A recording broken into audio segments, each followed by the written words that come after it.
Who is doing that?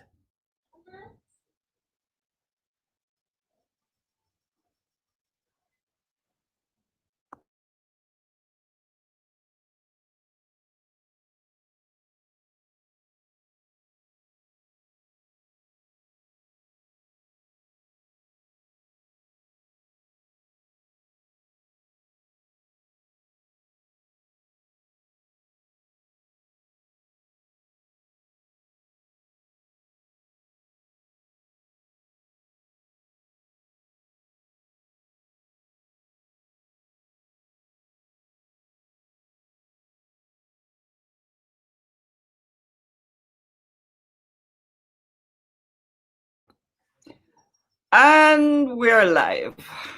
Well, we're here to talk about when the boat goes adrift. So I just posted a video talking about an experience that I had with my husband Ron, who was a fisherman, is a fisherman. And well, I fell asleep in the boat. I fell asleep in the boat, people. And when I woke up, he was about a mile away from me. Now, the thing is that, as I said in the video, I didn't know how to start the boat.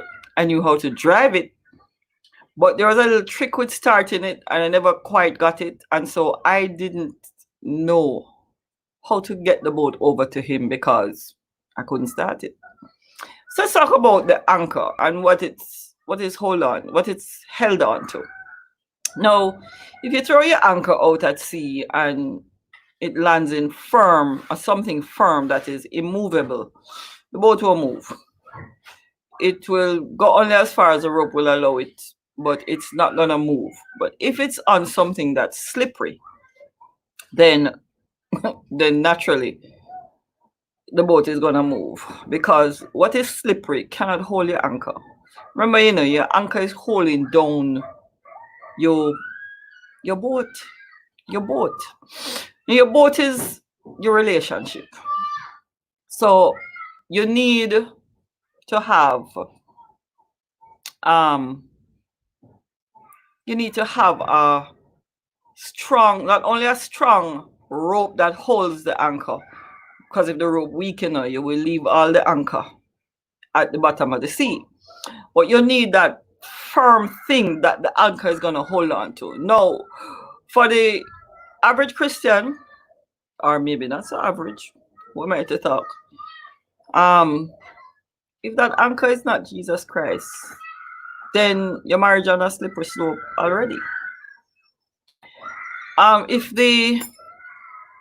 you don't know how to start the boat, like I never know how to start the boat. If he was in trouble physically, I couldn't rescue him. It could have been tragic. And this is how our relationships are. If we are not strong, if we are not able to drive the boat, if we're not able to communicate in the relationship, then what we're gonna do is we're gonna have a boat that's drifting, a partner that's out at sea, possibly in trouble, and cannot make it back. Somehow you have to drive that boat back to your partner. You have to start making your way back.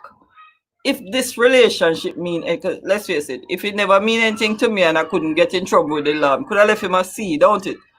But if the person means anything to you, you're going to want to do everything possible to get them back into that boat.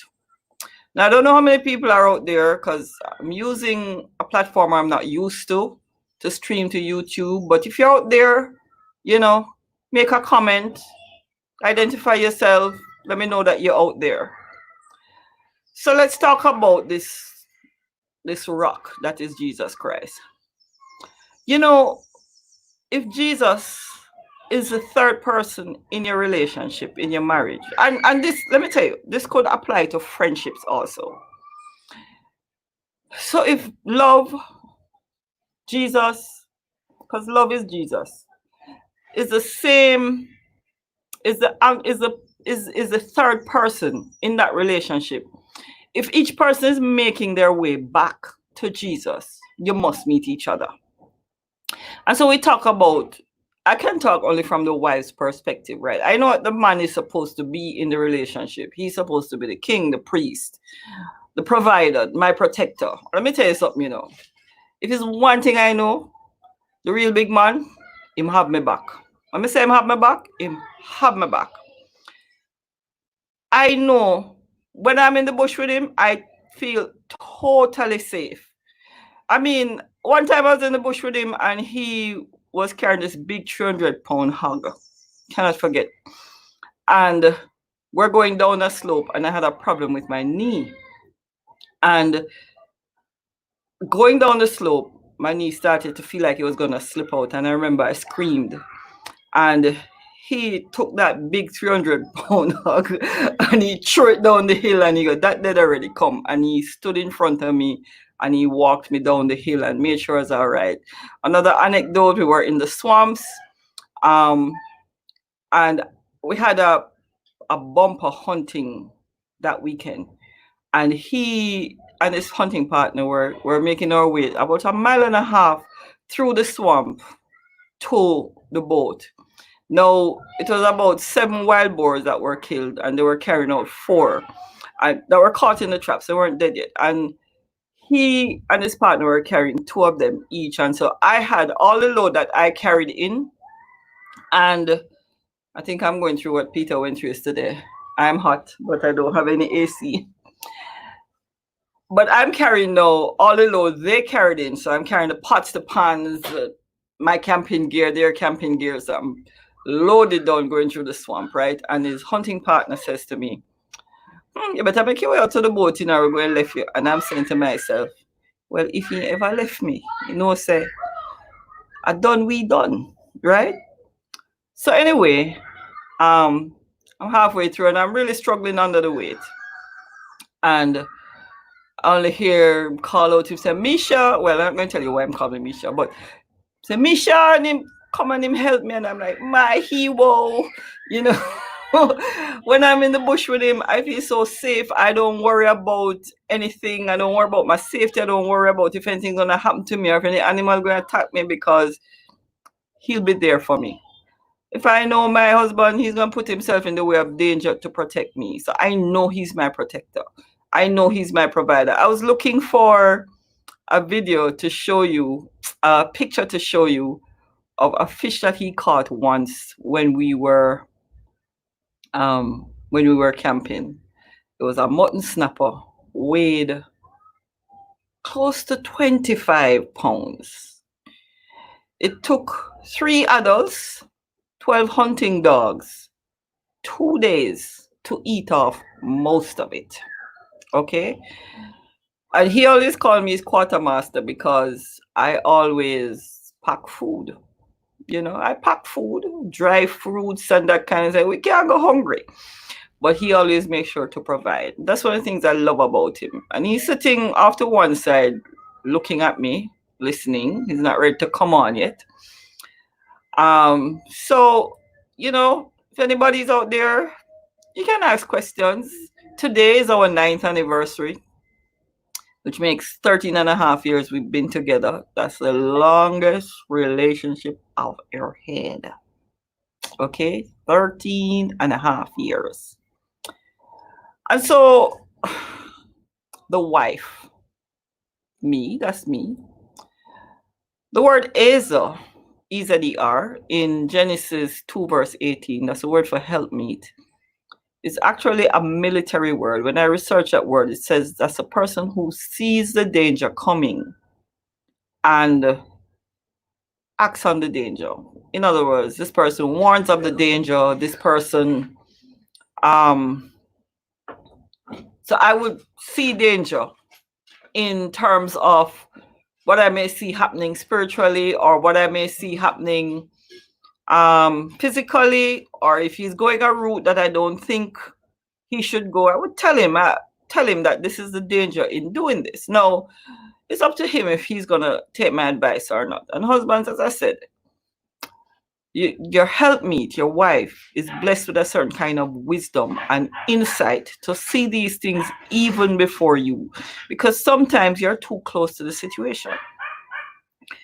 Take heed, because let me tell you something, I think the worst thing you can do is get too comfortable in a relationship.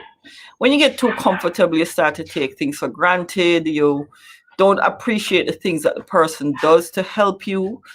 And, we have had over the 9 years, 13 and a half years we've been together, we have had situations where we have both taken each other for granted. But we just had to get vigilant and come back, drive the boat back to each other. One of the things we try to do in a relationship is we try to keep the lines of communication open as much as possible. So that's my little chat on relationships, but I have another anecdote to give you. So since it's anniversary, I'm going to talk about some adventures we have had, right? So some of them, well, let's say I might be the only one who find them funny. Okay, so we're walking up in the Ferry Hills and he's hunting.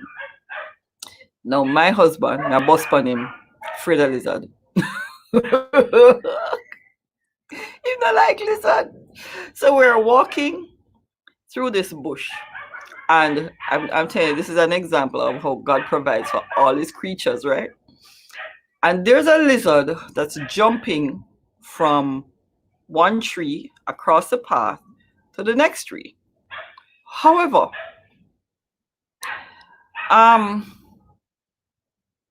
he couldn't quite make it. And just as he was jumping and about to land, there was Ron's head. So it landed on his head and sprung off and went on to the other tree. Now his hunting partner, Rastaman, and I saw what happened. And he turned around with this look on his face. Now he had this cutlass in his hand. And he was like, what just happened? What just happened? And I said, nothing, dear, nothing. And he was like, no, man, something on my head, something on him. No, the man has a cutlass and he's panicking. You think I'm going to tell him that there was a lizard on his head? No, not I. So Rastaman and I looked at each other and we said, no, man, not a thing. And we weren't lying. There was nothing on his head at the time that he asked, right? And that was one incident. And another time where we're crossing this river called Salt Island River. And he always tell me about this big bull crocodile that lived in the river, right? So in a river, he never told me it was that river. I want you to notice that part. Never told me it was that river. And then when I crossed the river, because we were going camping, I'm going to tell you about that camping trip in a minute.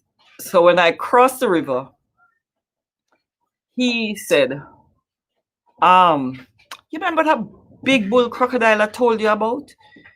And I say here, oh, that's the river that it lives in. No. I did not really find that funny, because we would have to be crossing back later in the night. So that wasn't cute at all. Anyway, I just decided he got me over there. He is going to get me back over. So when we crossed the river, we were in a place that they call Far Walk. Let me tell you, this place was well named. It's far and it's a long walk. And after that, we went down a hill that they called Sweat Batty Hill. And for those of you who are not Jamaican, Batty is really your bottom. So I'm going on this hill and I'm going, why them name it that? Because I didn't find the hill to be a challenge. It didn't occur to me that I'm going down the hill. Okay. So anyway, we went camping and we camped in this place where we slept under a rock, right? And the rock was so low that we slid under it to sleep and we slid out from under it to come out. So when I was sleeping, I think I have a scar on my forehead somewhere up here. I was sleeping and was jolted from my sleep and lifted up my head and connected with a piece of the rock. That wasn't cute. Well, a small cut. So we're coming back now and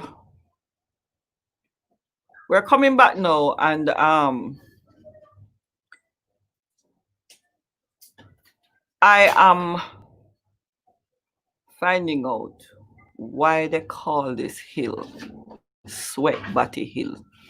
Okay? Because you start out with a small slope and then you end up on a little plateau, but each slope that you go up is steeper by far than the previous one. Anyway, so we got up and it's time now to cross this river where the bull crocodile was.